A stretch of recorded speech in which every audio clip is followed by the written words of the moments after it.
하나님의 은혜와 평강과 사랑이 우리 삶 가운데 충만하기를 주의 이름으로 축복합니다. 오늘 말씀은 9장에서 끊어졌던 나팔 심판이 다시 이어지고 완성이 되는 말씀입니다. 7번째 나팔이 불려짐으로 나팔 심판은 끝나게 되죠. 그리고 이 7번째 나팔의 심판은 6번째 심판 사이에 주어진 환상의 말씀들로 인해 메시지가 풍성해지고 소망 가운데 바라볼 수 있게 하는 말씀이 됩니다. 14절 말씀 보겠습니다. 둘째 화는 지나갔으나 보라 셋째 화가 속히 이르는도다. 둘째 화는 6째 나팔 심판이고 셋째 화는 7번째 나팔 심판입니다. 그런데 7번째 나팔 심판을 보면 화라고 볼 수가 없습니다. 하나님의 나라가 도래하고 완성되는 것이 7번째 나팔의 심판이기 때문입니다. 그런데 이 심판을 화라 기록한 이유가 무엇입니까? 땅의 사람들에게는 화가 되기 때문이죠. 하나님을 떠난 사람들에게는 심판이 되기 때문입니다. 그러나 믿는 우리들에게는 어떠한 말씀입니까? 믿는 우리들에게는 소망과 구원의 말씀이며 우리에게 향하신 하나님의 언약이 성취되는 순간이며 모든 믿음의 싸움이 끝난 후 주어지는 승리의 말씀입니다. 그래서 이 말씀은 땅의 사람들에게는 화가 되는 말씀이지만 우리에게는 소망과 회복의 말씀이죠. 다시 한번 말하지만 요한계시록은 심판과 종말에 관한 말씀이 아닙니다. 요한계시록은 믿는 우리들을 향한 힘과 소망의 말씀이며 생명과 구원과 회복의 약속이며 말씀입니다. 그러므로 우리는 이 말씀을 통해 우리를 향한 하나님의 사랑과 보살핌의 말씀을 듣고 붙들며 믿음으로 승리하기를 결단하며 나가야 할 것입니다. 오늘 말씀 역시 심판의 말씀이지만 우리에게는 분명한 승리의 말씀이며 우리에게 분명히 주어지게 되는 하나님 나라의 말씀입니다. 하나님은 이 승리의 말씀을 우리에게 주심으로 우리가 이 땅에서 어떠한 모습으로 살아가야 하는지를 일깨워 주고 있습니다. 하나님의 승리의 말씀을 받은 우리는 이 땅에서 어떻게 살아가야 합니까? 먼저 첫 번째로 우리는 분명한 믿음과 소망으로 이 땅의 삶을 살아가야 합니다. 15절 말씀 보겠습니다. 15절 말씀. 일곱째 천사가 나팔을 불매 하늘에 큰 음성들이 나서 이르되 세상 나라가 우리 주와 그의 그리스도의 나라가 되어 그가 세세토록 왕노릇 하시리로다 하니, 여기서 하늘에서 나는 큰 음성은 성취된 하나님 나라에 대한 찬양의 소리입니다. 그러면서 세상의 나라가 우리 주와 그리스도의 나라가 되었다 찬양하죠. 세상 나라는 이 세상의 나라입니다. 이 말씀은 완전한 종말의 모습을 그리고 있는 말씀입니다. 지금은 비록 이 땅의 통치자가 이 세상의 주인처럼 권력과 불의를 일삼지만 끝내 이 나라는 하나님의 나라가 될 것이다 말씀하고 있는 것이죠. 그리고 이 말씀은 예언이 아니라 확정된 현실을 찬양하고 있는 말씀입니다.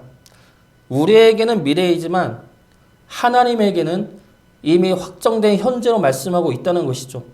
이 확정된 미래는 17절 말씀에도 또 한 번 강조되고 있습니다. 17절 말씀 보겠습니다. 이르되 감사옵나니 옛적에도 계셨고 지금도 계신 주 하나님 곧 전능하신 이여 친히 큰 권능을 잡으시고 왕노릇 하시도다. 여기서 하나님을 옛적에도 계셨고 지금도 계신 주라 표현하고 있습니다. 이 말씀은 요한계시록의 앞에서 자주 나왔던 표현이죠. 요한계시록 1장 4절 말씀입니다. 요한은 아시아에 있는 일곱 교회에 편지하노니 이제도 계시고 전에도 계셨고 장차 오실 이와 그의 보좌 앞에 있는 7영과 요한계시록 4장 8절 말씀입니다. 네 생명은 각각 6날개를 가졌고 그 안과 주위에는 놈들이 가득하더라. 그들이 밤낮 쉬지 않고 이르기를 거룩하다 거룩하다 거룩하다 주 하나님 곧 전능하신 이여 전에도 계셨고 이제도 계시고 장차 오실 이시라 하고, 이제도 계시고 전에도 계시고 장차 오실 이라는 표현은 하나님을 가리키는 말씀으로 요한계시록에서 계속 사용되고 있는 말씀이죠. 그런데 오늘 말씀을 보면 한 가지가 빠졌습니다. 무엇이 빠졌습니까? 예, 장차 오실 이가 빠졌죠. 그러면서 옛적에도 계셨고 지금도 계신 주라고만 기록하고 있습니다. 그 이유가 무엇입니까? 이미 오셨기 때문이죠.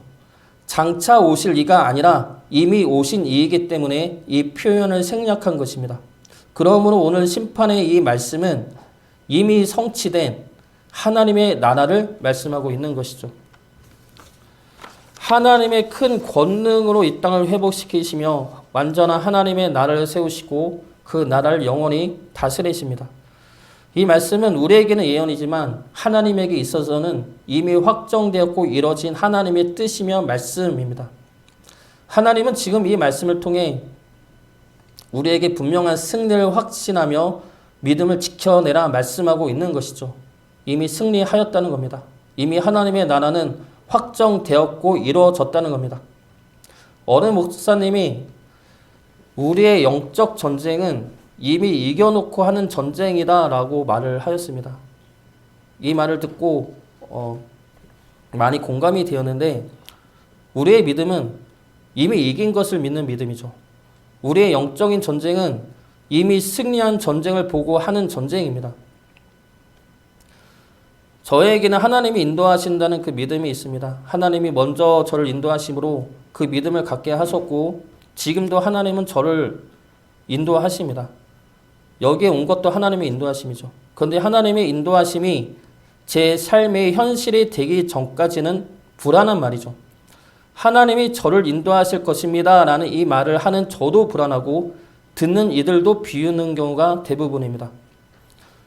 예전에 여러 선배들이 저에게 이런 말을 했습니다. 다른 선배 목사님들도 찾아가고 세미나 같은 데 찾아가서 인맥도 좀 늘리고 여러 종교 모임에 참석해서 봉사도 좀 하고 그래야 그 사람들이 너의 앞으로의 교회 자리를 알아봐 줄 것이다 라는 말을 많이 들었고 많이들 하고 있습니다. 그때마다 그런 거 안 해도 하나님이 때가 되면 인도하십니다. 그리고 때마다 하나님이 저를 인도하셨습니다. 이런 말을 하면 답답해하죠. 하나님이 인도하시지. 근데 너가 좀 해야지. 너가 뭘 해야지. 하나님이 역사하실 거 아니냐. 믿는 이들도 더러는 하나님이 인도하신다는 이 말씀을 인정하지 않을 때가 많죠. 그 안에 내가 무엇을 해야 한다는 생각을 집어넣고 싶어 합니다. 그런데 그것은 내 의가 아닌지를 잘 분별해야 합니다. 내가 무엇을 해야만 하나님이 나를 인도하시고 역사하시고 축복하신다는 그 생각들은 내 교만이 되기 쉽고 내 의가 되기 쉽다는 겁니다. 이러한 생각은 선악과로 유혹하던 사탄의 속삭임이죠. 하와가 그러했고 아담이 그러했고 아브라함이 이러한 생각으로 이스마엘을 낳은 것입니다. 지금도 내가 사람들을 만나고 인맥을 늘려야 그들을 통해서 하나님이 역사하실 것이다. 내가 무엇을 해야만, 내가 무엇을 원하고 기도하고 나아가야만 하나님이 그것을 들어주시고 일하실 것이다 라는 것은 잘못하면 내 교만이고 내 의가 되기 쉽다는 것입니다. 내가 내 욕심대로 행하려 하는 것을 하나님이 왜 도와주겠습니까? 내가 내 마음대로 사는 것에 대해 하나님이 왜 역사하시겠습니까? 내가 주체가 되어서는 안 된다는 것이죠. 내가 내 뜻대로 하려고 하는 것에 대해서 하나님이 나를 도와달라 그러는 것이 아니라 우리가 먼저 하나님의 백성이 되어야 한다는 겁니다. 내가 중심이 아니라 하나님이 중심이어야 한다는 것이죠. 내가 먼저 하나님의 말씀을 믿고 행해야 한다는 겁니다. 하나님은 아브라함을 부르셔서 내가 너를 인도하여 하나님의 나라를 세우고 너를 하나님의 백성으로 만들고 나는 너의 하나님이 되어 너를 통해 축복이 흘러가게 할 것이다 약속하십니다. 그리고 이 약속은 성경 전체에 흐르는 하나님의 말씀이고 하나님의 역사하심이고 하나님의 성취하심입니다. 이삭과 야곱과 요셉을 통해 그리고 모세를 통해 그리고 여호수아와 사사를 통해 그리고 예수님을 통해 계속해서 반복하여 말씀하시는 우리를 향한 약속입니다. 나를 인도하시고 구원하시고 지키시고 사용하시는 것은 하나님의 능력이고 하나님의 언약입니다. 우리는 그 하나님의 언약의 말씀을 믿어야지 우리가 그 일을 해내려 해서는 안 된다는 것입니다. 우리가 할 것은 하나님의 언약의 말씀을 믿고 우리에게 주어진 지금 이 자리에서 하나님의 백성으로 살아가는 것입니다. 주님처럼 하나님의 말씀을 따라 행하는 것이죠. 그렇게 될 때 우리를 인도하시고 구원하시고 지키시고 사용하신다는 하나님의 약속과 말씀이 우리 삶의 실체가 되어 우리를 이끄신다는 것입니다. 지금 우리가 믿음을 지키는 것이 세상 사람들 눈에는 약해 보이고 무지해 보이고 답답해 보이고 현실 감각이 없어 보이고 남들이 소리칠 때 소리치지 못함으로 멸시당하고 경멸당할 수가 있습니다. 그런데 우리는 이미 승리하신 하나님을 믿고 따라가는 사람들입니다.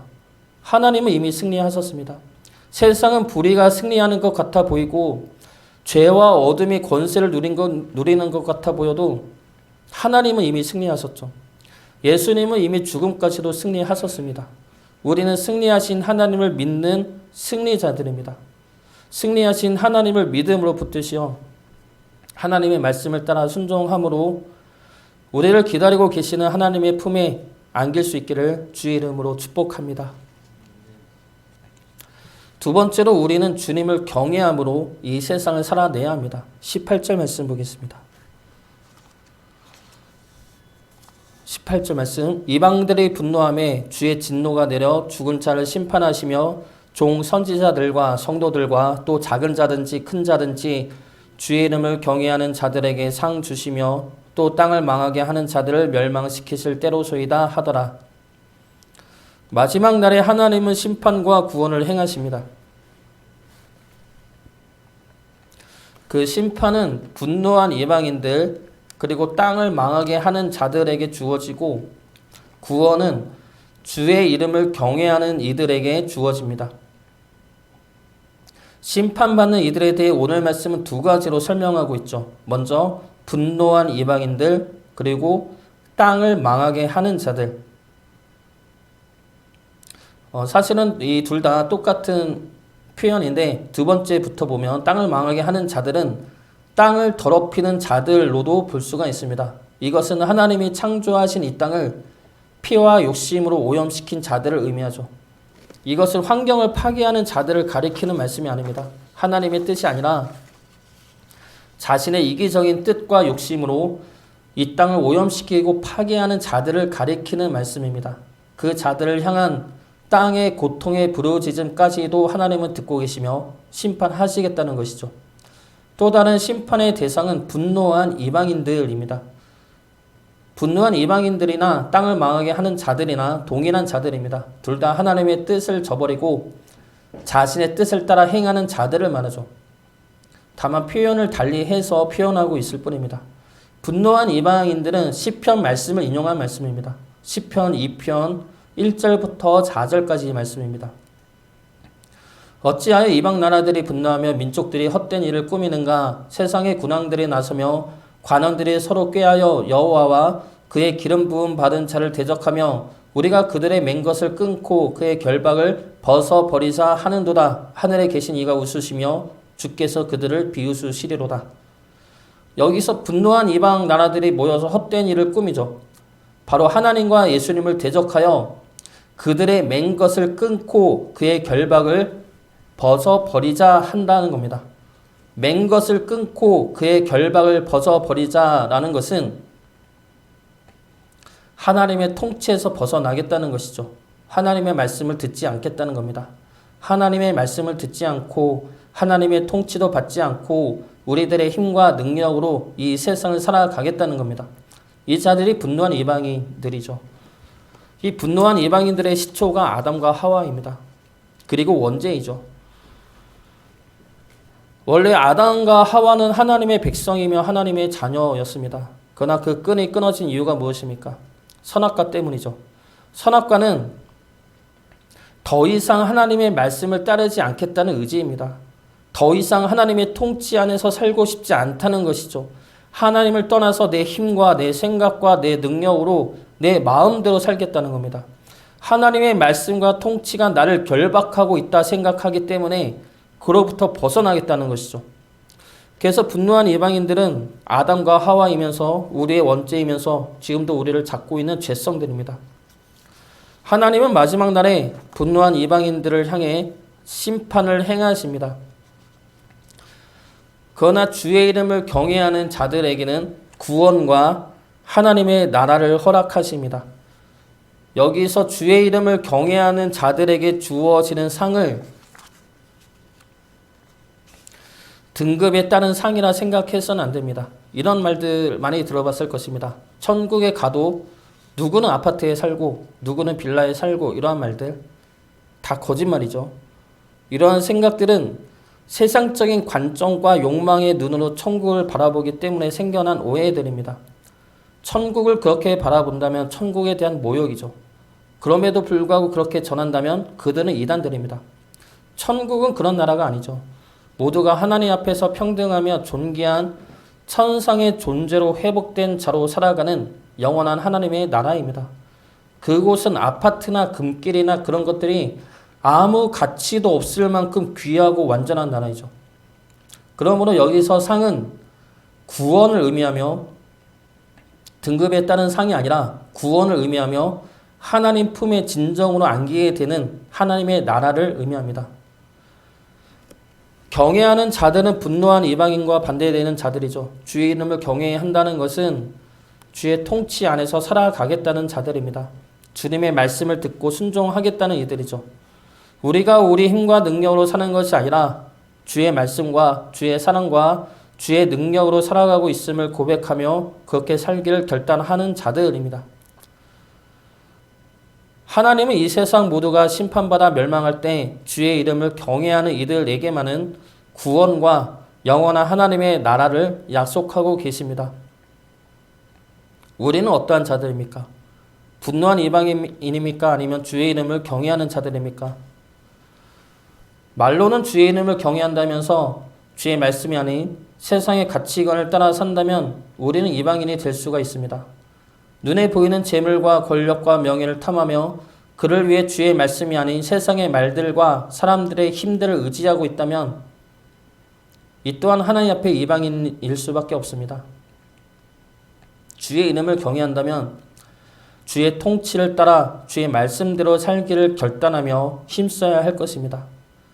주의 통치를 받는다는 것은 주님이 우리 왕이라는 것이죠. 그러면 왕이 되신 우리 주님이 백성되는 우리를 지키시고 보호하시며 주님의 선하신 뜻에 따라 인도를 받는다는 것입니다. 우리에게는 결박이 아니라 은혜이고 축복이죠. 주의 이름을 경외함으로 주의 인도하심을 따라 은혜와 축복의 길을 걸어갈 수 있기를 주의 이름으로 축복합니다. 마지막으로 우리는 하늘을 여는 자로 이 땅을 살아가야 합니다. 일곱째의 나팔 심판이 임하기 바로 전에 나온 말씀이 두 증인에 관한 말씀이죠. 이 두 증인은 하나님의 말씀을 증거하다 죽임을 당하고 하나님에 의해 하늘에 올려진 자들입니다. 그러므로 무슨 일이 일어납니까? 하늘에 있는 하나님의 성전이 열리게 됩니다. 19절 말씀 보겠습니다. 이에 하늘에 있는 하나님의 성전이 열리니 성전 안에 하나님의 언약궤가 보이며 또 번개와 음성들과 우레와 지진과 큰 우박이 있더라. 이 말씀은 두 증인의 죽음과 부활은 많은 이들의 회개로 이어지며 끝내는 하늘에 열리게 되는 길로 이어진다는 것을 말씀하고 있는 겁니다. 바로 주님이 행하신 십자가의 모습이죠. 주님이 십자가에 달려 돌아가셨을 때 휘장이 찢어집니다. 그러므로 우리가 하나님에게 가는 길을 열어주셨죠. 죄로 인해 갈 수 없는 휘장을 하나님이 찢어내심으로 우리를 받아주시게 된 겁니다. 그 사역이 이제는 두 증인에게 주어졌고 하나님은 두 증인으로 믿는 우리들을 부르시고 세우셨습니다. 그러므로 우리는 하나님의 말씀을 선포하며 죽기까지 십자가를 지고 주님의 말씀에 순종하는 증인의 삶을 살아야 할 것입니다. 우리 믿는 이들이 이러한 증인의 삶을 살아갈 때 하나님은 우리를 통해 하늘의 길을 열어 하나님의 성전을 이 땅에 임하게 하신다 약속하고 계시는 것이죠. 하나님에게 있어서 하나님의 나라는 이미 확정되었고 실현된 현재입니다. 그러나 우리에게는 아직 미래이죠. 아직 오지는 않았지만 분명히 임하여질 하나님의 나라를 소망으로 바라보며 이 땅을 살아가시기를 바랍니다. 분명한 믿음을 가지고 주의 이름을 경외하며 그리고 하늘의 길을 여는 두 증인된 삶을 살아가시길 바랍니다. 그러한 삶을 통해 이미 확정된 하나님의 나라에 들어가 하나님 품 안에서 안식할 수 있기를 주의 이름으로 축복합니다.